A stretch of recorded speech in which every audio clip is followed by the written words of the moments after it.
So property taxes are a hot topic across the nation, but even more so in Florida, where housing prices have significantly increased during the COVID pandemic. Now, of course, property taxes are mostly local, but what are lawmakers doing to bring about relief to me or any other person living in Florida? Well, there are bills currently in the legislature as well as support from our current governor. So stick around to find out about that.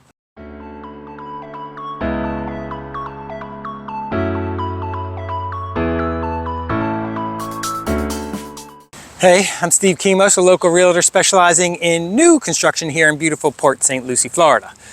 So what happens in relation to property taxes directly affects me and everyone who's in Florida or is thinking about moving to Florida. Property taxes are one of the most oppressive forms of taxation as residents have no control. It's just thrust upon us. Now, at least with an increase in sales tax, you can control what you buy and have some modicum of control, as long as it's not something essential like food. Now, to give you a ballpark idea about property taxes, I have shown in other videos that my property taxes were over $9,000 on a $450,000 house, $8,200 if I paid early. This is after a $50,000 homestead exemption. Now, if you aren't familiar with the homestead exemption, it's a law in Florida that caps growth in your primary residence at 3% and subtracts up to $50,000 off of your property tax assessment. Of course, you can only have one primary residence. Now, some people would think that $9,000 is a bargain, while others think it's absolute robbery. It's all relative to where you're from and what you're used to. But in most of Florida and most of the other places in the nation, this is high. Taxpayers need relief. Now, Governor DeSantis and some others in the state government would like to eliminate property taxes altogether. Now, others want to increase exemptions, and there are still other ideas out there. So the legislature is looking to do something about this issue. They noticed that local municipalities have budgets that are going up exponentially in relation to population growth and inflation, and this needs to be looked at. There needs to be some oversight. In fact, take a look at what Governor DeSantis had to say about property taxes in general. Taxpayers need relief. You buy a home, you pay off the mortgage, and yet you still have to write a check to the government every year just for the privilege of living on your own private property. Is the property yours, or are you just renting it from the government?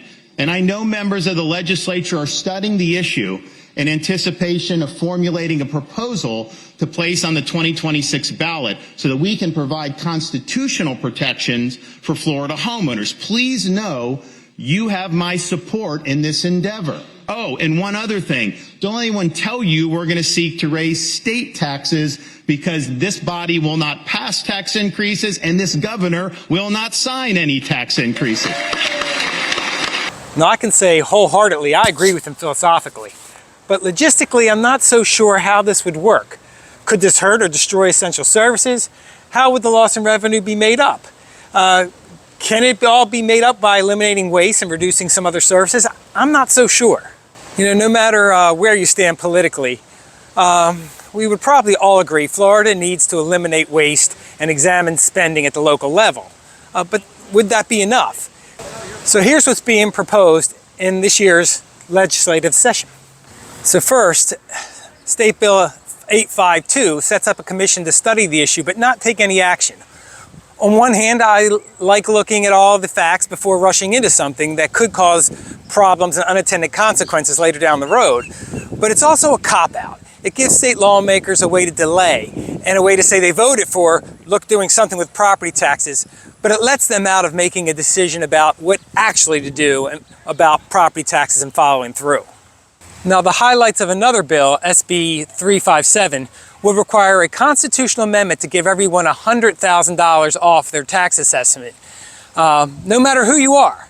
Now, I like this, but getting a constitutional amendment passed is much more difficult than getting a law passed.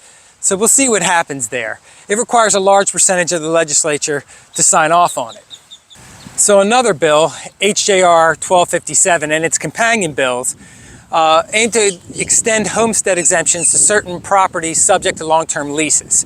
The hope there is that if the landlord is paying lower property taxes, that he would pass on that savings to renters, thereby increasing home affordability.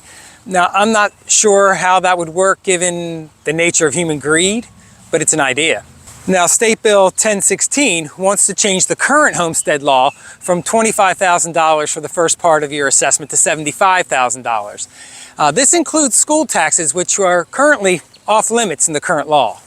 Now, I want to mention one amendment to the Florida Constitution that did pass last year is Amendment 5. Amendment 5 aims to tie the current $50,000 homestead exemption to inflation, more specifically, the Consumer Price Index.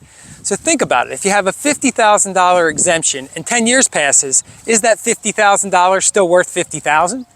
Of course not. Or, it's decreased, 3, 5, or even 8% year over year due to inflation. This amendment that, eliminates that, allowing the $50,000 to increase every year in tandem with inflation. Philosophically, I can't agree with that more. So during this legislative session, I'm curious to see what other bills aimed at reducing property taxes are proposed, or if any of these ideas actually come to fruition and get passed. So let me know what you think in the comments below. And as always, if you want to talk about what's going on in Florida and the details of moving to Florida, give me a call. My information is on the screen and in the description below. And remember to like and subscribe. And I will see you in the next video. Bye.